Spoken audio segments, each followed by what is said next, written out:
Bien, bueno, buenas tardes a todos, a todas. Nos encontramos en nuestra segunda clase de la Cátedra Libre José Saramago. Nos encontramos en una clase virtual a la distancia para pensar, para recuperar la voz y el pensamiento de José Saramago.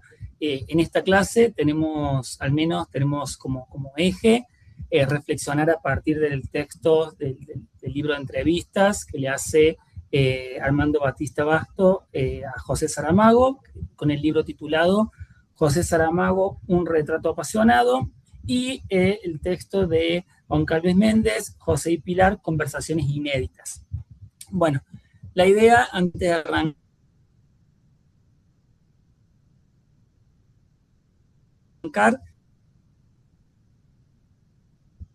arrancar, o al menos pensar esta idea de la amistad como una potencia política, digo, entre dos buenos amigos, como lo fue Batista Basto y José Saramago. Bueno, al menos esta clase me interesaría pensarla, digo, no solamente por ser la mía, sino para que sea una red de ideas, de pensamiento, de reflexiones de José Saramago a lo largo de todo el año, como una constelación crítica pensando a José Saramago en diálogo con el resto de todos los escritores, autores y autoras que vamos a ir revisando. Para dar inicio a esta reflexión sobre las vidas de Armando Batista Basto y José Saramago, es imperativo acudir a la ontología de la amistad. El pensador italiano Giorgio Agamben, recuperando la tradición aristotélica de la ética de Nicómaco, nos recuerda que la amistad no es una propiedad o una cualidad que se posee, sino una forma de consentimiento de la existencia del otro. Según Agamben, reconocer a alguien como amigo significa no poderlo reconocer como algo. No se puede decir amigo como se dice blanco, como se dice italiano o caliente. La amistad está ligada a un rango puramente ontológico que nos demanda responder sobre el cuidado y el bienestar del otro antes que la propia vida. Bajo esta premisa, creo que la relación entre Batista Basto y José Saramago trasciende la anécdota biográfica para situarse en ese potencial político de las huellas del compartir. No fueron amigos porque compartieran un carnet político o una profesión. Fueron amigos porque su existencia misma estaba entrelazada en la urgencia de cuidar la dignidad de un pueblo como el portugués frente a la opresión del Estado Novo. En este sentido, me parece importante recuperar algunas ideas o una breve biografía de quién es Batista Basto para pensar cuál es el vínculo de José y qué es lo que lo une a él. Sobre eso, debo decir que Batista Basto quedó huérfano de madre a los 6 años, de profesión de su padre tipógrafo, que lo llegaría a ser jefe, lo que lo lleva al propio Batista Basto a ser jefe de una tipografía, Uséculo, que dependería en Batista Basto su interés por la prensa y a la vez como forma instintiva por la literatura que lo acompañará a lo largo de su vida.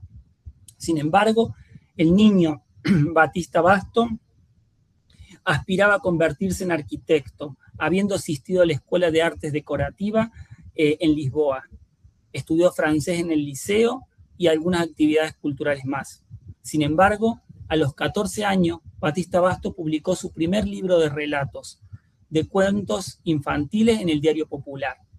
A los 19 años, hay que decir que tras pasar aproximadamente un año como aprendiz de tipógrafo, también en Diario Popular se incorporó a la redacción de Uséculo, una institución conocida en la prensa como la Universidad del Periodismo. El director de redacción, en ese entonces, lo puso como secretario para que trabajara con él y lo asistiera en las secciones del periódico. En el año 53 se convirtió en subdirector de la revista Uséculo, ilustrado firmando una columna de crítica y comentarios cinematográficos, e iniciando así su propio estilo periodístico innovador, pero a menudo considerado controvertido. Batista Basto fue activista del MUD, del Movimiento Unidad Democrática, desde muy joven, que se oponía al gobierno de Salazar. En 1959 ya era militante del Partido Comunista Portugués, donde participó en la revolución de la catedral, un intento de golpe contra la dictadura que también lo llevó a tener graves problemas políticos. Fue despedido de un século en abril de 1960, debido a las molestias por el periódico al mantener en su plantilla a un opositor declarado al régimen de Salazar. Desempleado y bajo el control de la policía política, incluso en ese entonces decidió exiliarse a París, pero logró sobrevivir escondido. Logró sobrevivir bajo el seudónimo de Manuel Trindade. Escribió noticias para la radio y televisión de Portugal y colaboró en varios documentales para la emisora pública, dirigido por Fernando López. Esta llegada a conocer a Fernando López le abrió las puertas para sobrevivir en ese tiempo.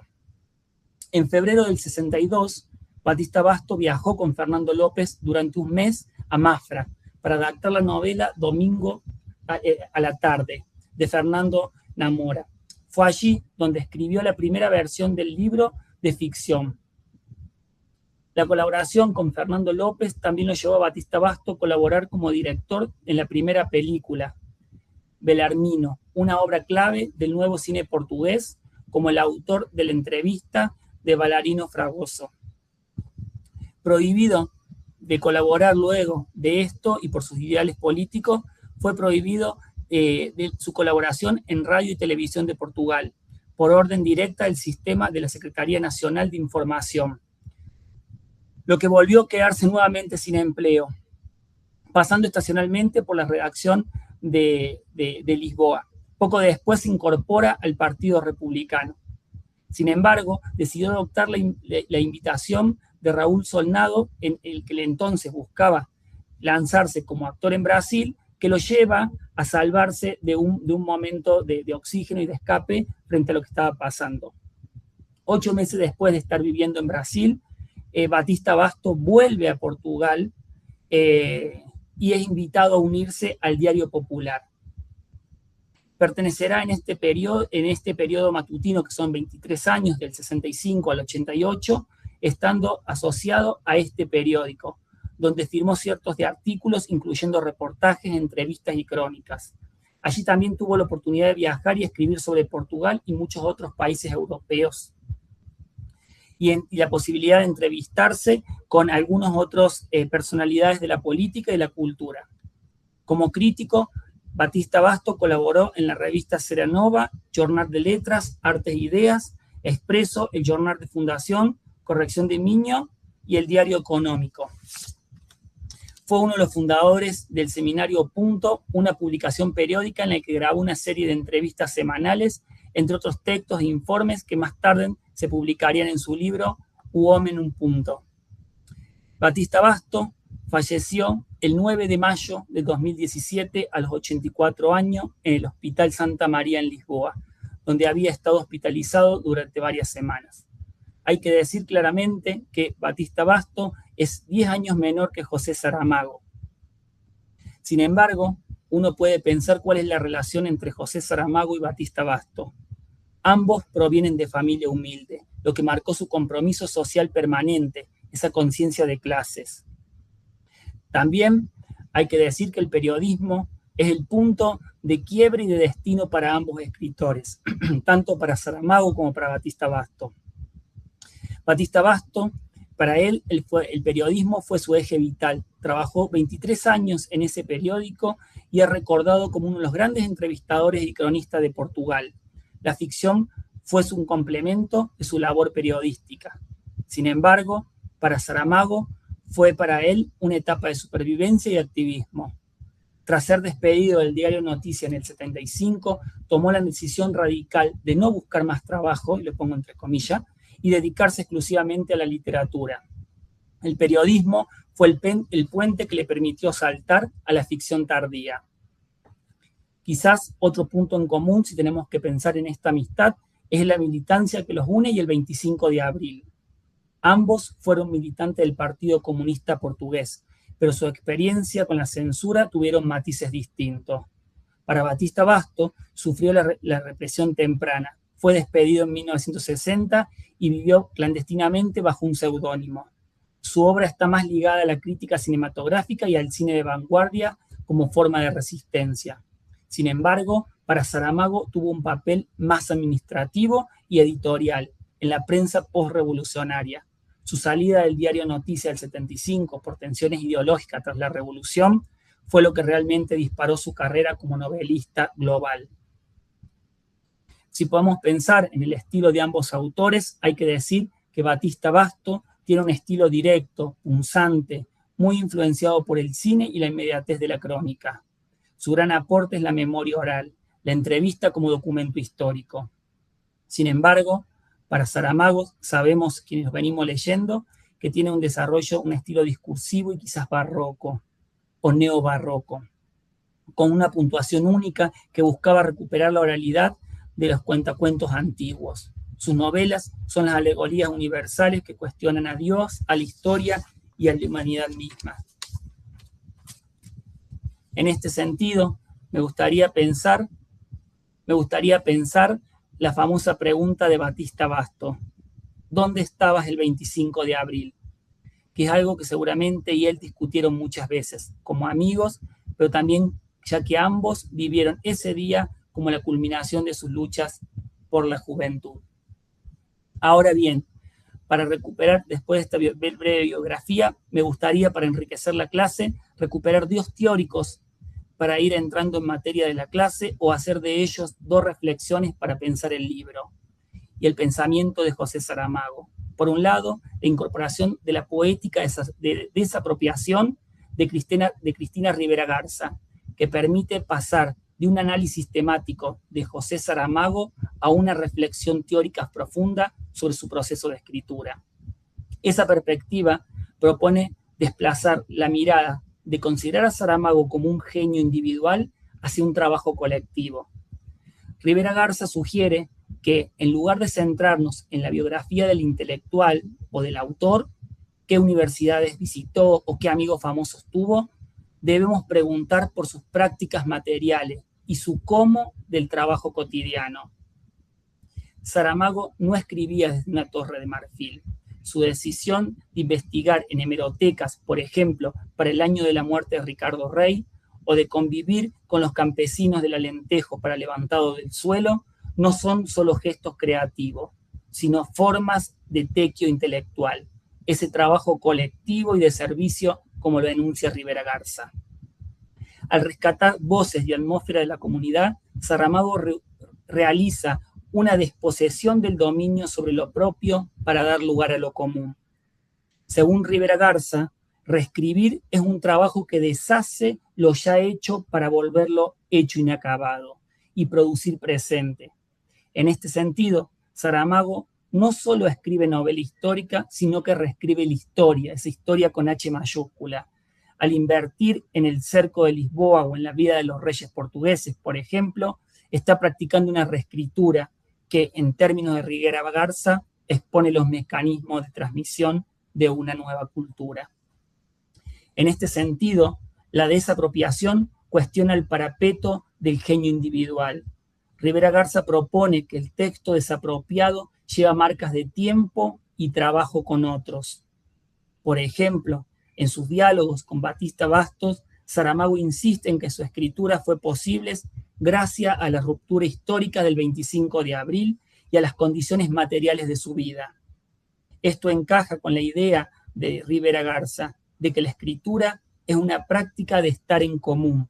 Por lo tanto, el aparato crítico de la obra de Saramago, su fuente, sus memorias de la infancia, las voces del pueblo, debe verse como una puesta en escena de una autoría plural. Desde una perspectiva distinta, aunque en diálogo complementario con lo anterior, quisiera recuperar el pensamiento de Agamben para que ilumine esta reflexión y que permita profundizar en lo que implica la potencia de pensar. En la potencia del pensamiento, Agamben desglosa una densa argumentación sobre la naturaleza de la dynamis, esa potencia, y su relación con el acto, la privación y la subjetividad. Agamben inicia alejándose de una visión puramente historiográfica de la filosofía. Su objetivo es rescatar el concepto de potencia, central desde Aristóteles, para entender cómo opera en la vida, en la historia y en la práctica actual. A través de una anécdota, de la poeta Ana Akhmatova, Agamben distingue un yo puedo que no se refiere a una habilidad técnica o a un talento específico, sino una experiencia exigente, ineludible, que pone en juego al sujeto completo. La experiencia de una potencia. Frente a esto, debemos situarnos en ese umbral en el que Agamben define como la experiencia de la potencia ese momento en el que el sujeto se enfrenta al sintagma yo puedo, no como una capacidad técnica, sino como un compromiso absoluto que lo pone en juego. En la entrevista que realiza Batista Basto, José Saramago se sitúa precisamente en ese lugar. Su escritura no es un ejercicio de un talento o de un genio, como decía Rivera Garza, sino la respuesta ante una exigencia histórica y humana que lo obliga a decir, sí puedo decir esto. Esta potencia agambiana es lo que permite a Saramago transmitir desde la observación de la realidad hacia su transformación en artefacto cultural.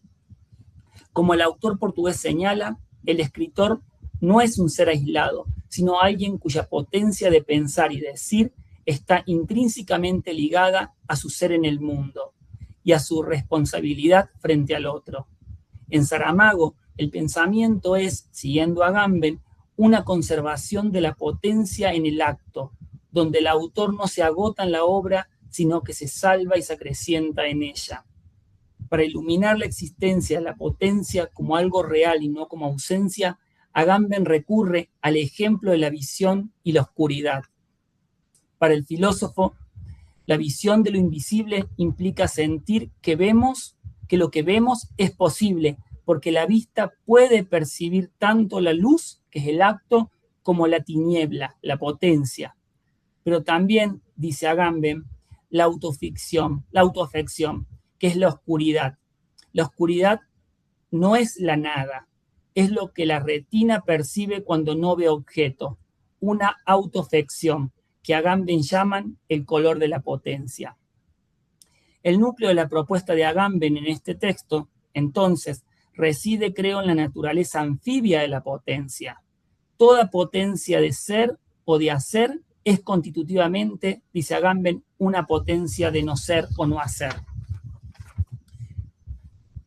El hombre es el animal que puede conocer y dominar la privación. A diferencia de otros animales, dice Agamben, que solo pueden ver que solo pueden sus instintos, el hombre puede su propia impotencia. Esta noción nos permite leer a Saramago desde otra nueva perspectiva. Cuando Saramago reflexiona sobre la condición humana y sus límites, está explorando lo que Agamben llama en el color de la potencia, esa oscuridad.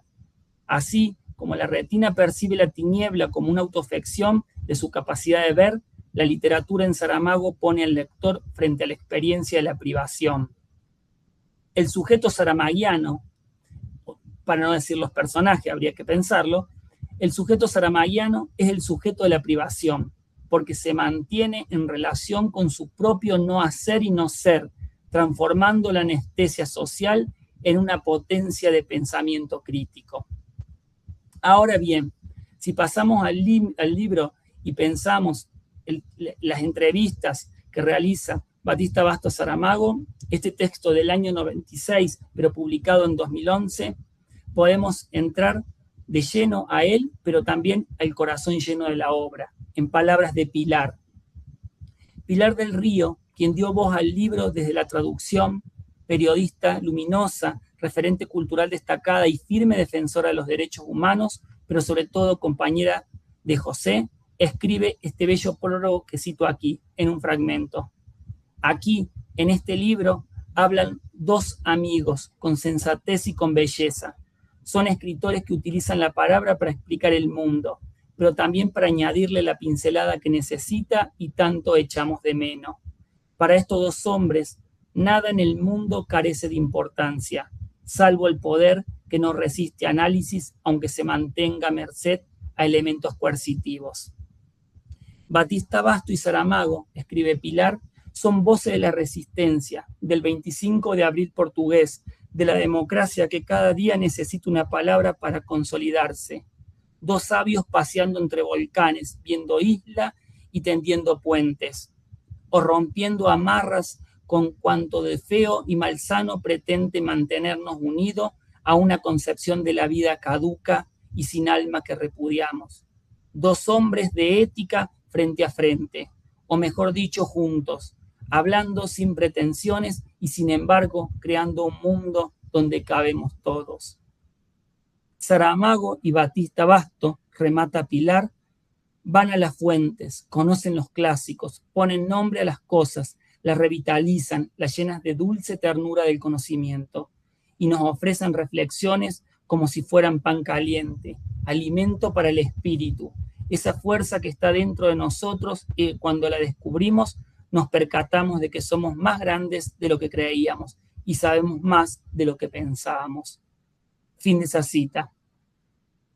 El diálogo entre Saramago y Batista Basto no es una mera entrevista biográfica, es una exploración de las tensiones entre la reclusión individual y la responsabilidad histórica. El punto de partida es la metáfora de la isla. Para Saramago, todos vivimos en islas particulares que comienzan cuando desistimos de existir en los continentes o cuando se nos impone la adoración de otros nuevos dioses. Esta conversación, situada en la atmósfera volcánica de Lanzarote, atraviesa la preocupación que van desde el escepticismo histórico hasta la herencia del neorrealismo, el impacto del fascismo peninsular y la búsqueda de una esperanza con contenido real en un mundo habitado por ciegos. En este sentido, y entrando en el libro, uno puede rastrear algunos temas que se hacen presentes a lo largo del libro. Por ejemplo, las raíces literarias y el neorrealismo. Saramago reconoce que su obra es en esencia inseparable del neorrealismo portugués, especialmente en las obras como Levantado del suelo y Memorial del convento, donde la épica es evidente. Sin embargo, aclara que su trabajo pasa por un filtro de escepticismo que no era admisible en el neorrealismo ideológico original. Para él, el neorrealismo no debe verse desde el presente, sino desde una mirada histórica, desapasionada, que cuestiona la esperanza. Sus raíces estéticas y políticas se hunden en este movimiento por su mirada y su voz personal, que introduce un lente de aproximación distinta, el escepticismo histórico. Mientras que el neorrealismo clásico se sostenía sobre un estribillo de esperanza ideológica, Saramago somete esa esperanza a una verificación elemental a través de la observación desapasionada de la historia. Para él, la esperanza no ha sido sustituida, sino colocada en su justa dimensión tras constatar la historia en su devenir fáctico de que carece de moral. Dice en la obra, cito, mis raíces son las del neorrealismo y no pueden ser otras, aunque todo lo que haya hecho pasara después por lentes de aproximación que no son las mismas y sobre todo por una especie de escepticismo que configura todo mi trabajo. El problema contemporáneo, según Saramago, es la incapacidad de darle un contenido real a la esperanza. Lo que antes era un concepto con sustancia, hoy, y pensando en ese momento de la conversación, se ha desmigado, se ha disuelto, dejando al sujeto frente a una utopía que, por definición, no está en ningún sitio. Como sabemos, Saramago ahí en este punto disiente lo que Galeano propone cuando Galeano dice que la utopía es un modo para caminar. Saramago discute porque cree que la utopía no existe, entonces nunca podemos llegar a algo tangible. Frente a eso, Batista Basto le pregunta a Saramago qué opinión tiene al respecto. La desintegración de la esperanza, la utopía como no lugar, dice, es ese diálogo que profundiza en cómo la esperanza se ha convertido en un concepto vacío en la actualidad. Saramago sostiene que la esperanza ha sido objetivada por la observación de la historia, la cual demuestra una incapacidad de darle cuerpo. En esa entrevista define la utopía como algo que no está en ningún sitio, subrayando la dificultad de encontrar un contenido real para estos ideales en el presente. Cito del libro. Nuestro problema es que no sabemos qué contenido darles esperanza, a no ser el de utopía, aunque la utopía, como se sabe, no está en ningún sitio. Saramago, por otro lado, se define como un sujeto aislado y explica que, aunque pertenece biológicamente a una generación, sus circunstancias vitales lo mantuvieron fuera de los grupos literarios, siendo que cuando empezó a trabajar seriamente en la literatura, su generación natural ya había terminado su labor, lo que sitúa como un autor detrás que es contemporáneo de la hora, pero sin sentirse próximo a estos grupos actuales.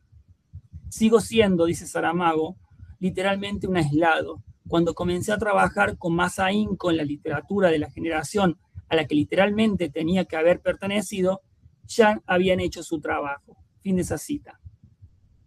Otro de los temas que se pueden rastrear en el libro, y siguiendo el orden de los temas, tienen que ver con la historia y la ruptura política del 25 de abril y el impacto de la revolución de los claveles en su obra. La arqueología de la obra saramaguiana identifica un punto de inflexión absoluto, la revolución. Es paso de la dictadura a la democracia, el desempleo como motor creativo y la revisión de la identidad portuguesa son los temas que recuerda José en este momento, o en ese momento del diálogo. El autor afirma que su carrera es hija del 25 de abril. La caída del fascismo le permitió una mirada nueva y personal sobre la realidad. Menciona en este sentido algo importante, su decisión de no buscar un empleo estable tras el 25 de noviembre, que lo que le permitió también dedicarse plenamente a la escritura. Sin ese estado de desempleo y libertad, obras como Levantado del suelo quizá no existirían. Creo, dice Saramago, que nada de eso, casi nada de lo que hice después del 25 de abril podría haber sido hecho antes. El 25 de abril me dio la posibilidad de mirar todas las perspectivas con una mirada nueva, es decir, tal vez con mi propia y personal mirada. Fin de esa cita. Por otro lado, otro de los temas que viene pensando y que se viene discutiendo en el diálogo con Batista Basto y que nos permiten construir su arqueología de pensamiento tiene que ver con la memoria, con la autobiografía y la atmósfera del momento. El autor rechaza el uso de los hechos de su vida personal como materia literaria directa. Su técnica no es la recuperación del recuerdo autobiográfico, sino la recreación de las atmósferas envolventes. Por ejemplo, esto se observa en Levantado del suelo. Dice, utiliza la memoria de su infancia campesina, quizás en el Ribatejo, para transfigurarla en la realidad del Alentejo, rescatando no solo el suceso puntual, sino la condición de vida común de los hombres. Pero también podemos pensar en manual de pintura y caligrafía, donde lo personal aparece únicamente como iluminaciones o imágenes breves que se utilizan solo en la medida en que se pueden ser entendidas como experiencias comunes y compartidas por el lector. De allí que reconoce que Manual de Pintura y Caligrafía es su libro más autobiográfico, no por la trama, sino por las iluminaciones o imágenes reales de su pasado que insertó en la narración. Cito, no he hecho, no hago y no creo que haga jamás de los hechos y las circunstancias de mi vida personal materia literaria. Hay una especie de utilización de la memoria, no tanto de la memoria de los hechos, sino mucho más de la memoria de las atmósferas. Fin de esa cita. La constelación saramaguiana se organiza también en géneros que dialogan con la historia portuguesa. Mientras que Levantado del suelo y Memorial del convento se articulan en torno a conceptos épicos, obras quizás como Historias del cerco de Lisboa son definidas por el autor como antiépicas. Su método de trabajo revela un riguroso pero casi trabajo artesanal. Por ejemplo, en obras como El año de la muerte de Ricardo Rey, Saramago, dice en la entrevista, se sumergió en la lectura casi exclusiva de la prensa de 1936, del diario O Século, el diario donde trabajaba el propio Batista Basto, para capturar el espíritu del tiempo. La influencia también, por ejemplo, del padre Antonio Vieira en su escritura es importante para él. Dice Saramago, creo que tengo con el padre Vieira una relación de lenguaje. Pero también hay que pensar que en su madurez en Lanzarote, el autor se impuso el límite de escribir exactamente como un trabajo de escritura, de eso artesanal, de 2 páginas por día, priorizando la conciliación entre la necesidad de trabajar y el gusto de vivir. ¿Qué es lo que va después a decir lo mismo en el documental y en el libro de José y Pilar? Otro de los temas que se vuelven de importancia en este libro tiene que ver con la fuerza de los personajes femeninos ya conocidos en la obra de Saramago, que tiene que ver con la relación de delicadeza en las relaciones entre ellos, pero también el papel de Pilar en su vida. Saramago explica que en sus libros las mujeres no son los personajes débiles, sino son sus personajes sólidos, fuertes y afirmativos, que rechazan la visión de la mujer como objeto y aboga un sentimiento de igualdad, pero también de delicadeza. Sobre Pilar destaca su renuncia profesional, lamenta quizás su renuncia profesional para acompañarlo en Lanzarote y la define como el centro de la felicidad actual, evitando etiquetas como considerarla como secretaria o como simplemente su esposa. En mis libros, dice José, los personajes sólidos, fuertes y afirmativos son siempre las mujeres. Yo diría que viví todo lo que viví para poder llegar a ella. También a ella se refiere a Pilar. Para Saramago, entre otras de sus temáticas que se hace presente en este libro, tiene que ver con el lugar de la trascendencia, con la herencia cultural cristiana y con el ateísmo militante que profesó. Para Saramago, Dios no existe fuera del cerebro humano. Es una invención para explicar lo inexplicable. Sin embargo, admite que al nacer en una cultura occidental es culturalmente cristiano y no puede escapar de esa impronta moral y estética. Niega tener un combate con Dios cuando le pregunta a Batista Bastos sobre eso. Pues no se puede luchar con algo que no existe, dice José, sino con la idea de Dios, que es la que hay que tener presente. Cito de eso. El lugar de la trascendencia, la imagen madre de todas las cosas, es el cerebro humano. El cerebro humano inventó a Dios. Dios no está en otro sitio que no sea en el cerebro humano. Fin de eso.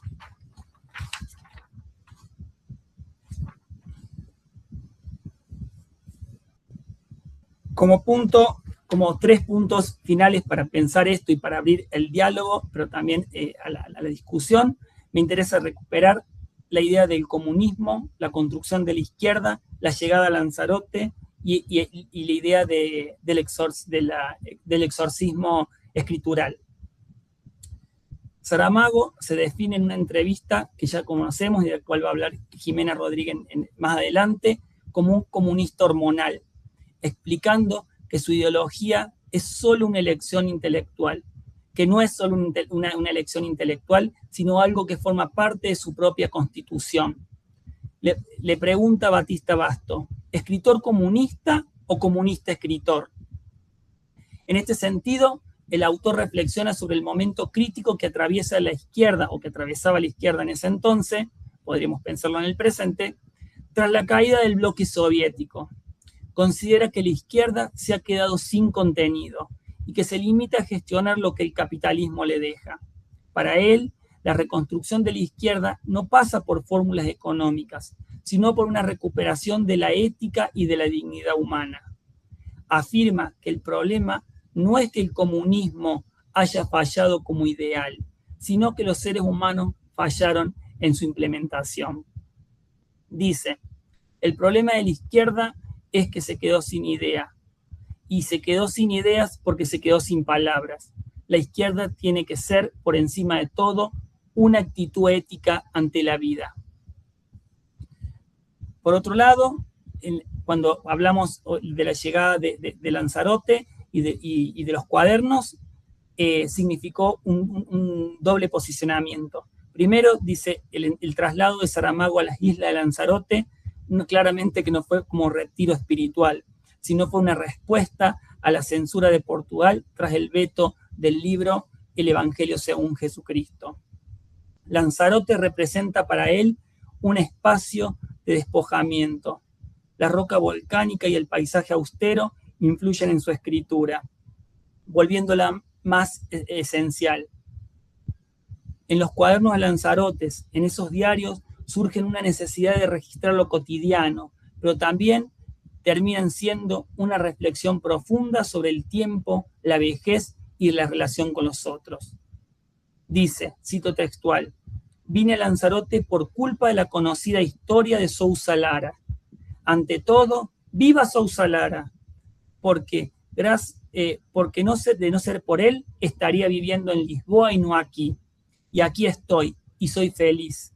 Tengo una casa en una isla magnífica, un mar que es un deslumbramiento, un cielo que no es igual 2 minutos seguidos. Tengo salud, estoy contento, estoy feliz. Me apetece decir que lo tengo todo, aunque esto pueda chocarle a mucha gente. Pero el hecho de estar lejos de la que es y sigue siendo mi tierra es como si me encontrara de alguna manera solo. Aunque no hay soledad cuando se vive como yo vivo, pero hay una especie de separación de un lugar y eso, de un modo nada consciente, me hizo ir apuntalando lo que iba sucediendo. Fin de esa cita. Frente a esto, Saramago, y con eso me llevó a pensar en la obra de Noé Gittrick. Noé Gittrick escribe, hablando de Horacio Quiroga, dice que Horacio Quiroga escribía para conjurar a la muerte, porque la muerte lo venía persiguiendo. Y frente a esa idea de que Gittrick piensa que Quiroga escribe para conjurar a la muerte, el propio Saramago también escribe, pero no para conjurar a la muerte, sino para conjurar el tiempo que le permita desmantelar todas las ideas que aún tiene, que le permita desarrollar todas las ideas estructurales que aún tiene por decir. Saramago revela que escribir no es para él una actividad placentera en el sentido convencional, sino una necesidad vital para procesar el dolor y la perplejidad del mundo. El autor describe el acto de escribir como una forma de sacar afuera los fantasmas y las angustias que le impiden avanzar, exorcizar el yo que escribe. Al poner sus miedos en el papel, logra distanciarse de ellos para poder seguir operando en la realidad. Este exorcismo es lo que le permite mantener el rigor y una vez más es el tema que lleva a su novela y que quede pasado en limpio para seguir pensando de este modo el conflicto ético y la realidad social. Dice Saramago, escribo para intentar comprender y escribo también para exorcizar. Fin de esa cita. En el diálogo, la muerte no aparece como algo tenebroso, sino como un pasaje que le da sentido a la vida, pero también a la urgencia de escribir. Como ateo, Saramago sostiene que la muerte es el fin absoluto, el lugar donde no se está. No cree en la trascienda del alma, sino en la trascendencia de la memoria. Quizás en ese entonces Saramago reflexionaba sobre cómo la conciencia de la brevedad del tiempo es lo que impulsa su productividad tardía. Recordemos que sus grandes obras las escribió después de sus 60 años. Cito, la muerte no es nada, es apenas el hecho de que uno ya no está. En resumen, y a modo de cierre de esta primera parte, se puede decir que para Saramago el compromiso político, la izquierda, el entorno geográfico, Lanzarote, la lucha interna, el exorcismo en la escritura y la finitud de la vida, la muerte, están entrelazadas. Su obra es el resultado de intentar ser coherente entre lo que piensa, lo que siente y lo que escribe en un mundo que considera profundamente injusto. El desafío de ese cruce estriba en comprender que el pensamiento de Saramago no es una mera suma de opiniones políticas o estéticas, sino la manifestación de una potencia que incesantemente excede sus formas. Saramago utiliza su intervención pública para evitar que la palabra se agote en el discurso, en ese discurso oficial. Su obra es el don extremo de la potencia misma, siguiendo lo que decía Agamben. Si la potencia del pensamiento en este cruce entre Agamben y Saramago, o en otras palabras, entre Saramago y Batista Basto, se revela como una pasión de la factibilidad que nos obliga a repensar nuestra propia posición como sujetos ante el conocimiento, pero también ante el mundo. Bueno, esa es la idea de empezar a pensar, a ver cómo les fue, cómo les lo pudieron llevar a todo esto, digo, pensando que el libro está organizado por el prólogo, que lo hace Pilar, por las preguntas que hace Batista Basto, pero también aparecen otros datos anecdóticos que nos permiten también construir, como la voz de los otros escritores, la breve biografía que José presenta, los datos que ofrece Pilar, el dato anecdótico que para los saramayanos nos viene muy bien, porque es el dato preciso, puntual, sobre el último proceso, sobre todo de José Saramago, de su deceso. Digo, en ese punto me parece muy importante lo que Pilar está poniendo en discusión, porque nos ofrece sobre todo seguir imaginando a José no solo en sus últimos días, sino cómo fue ese vínculo, ese diálogo, no solo con ella, sino con sus lectores, con el mundo, con la sociedad. Así que, bueno, les escuchas.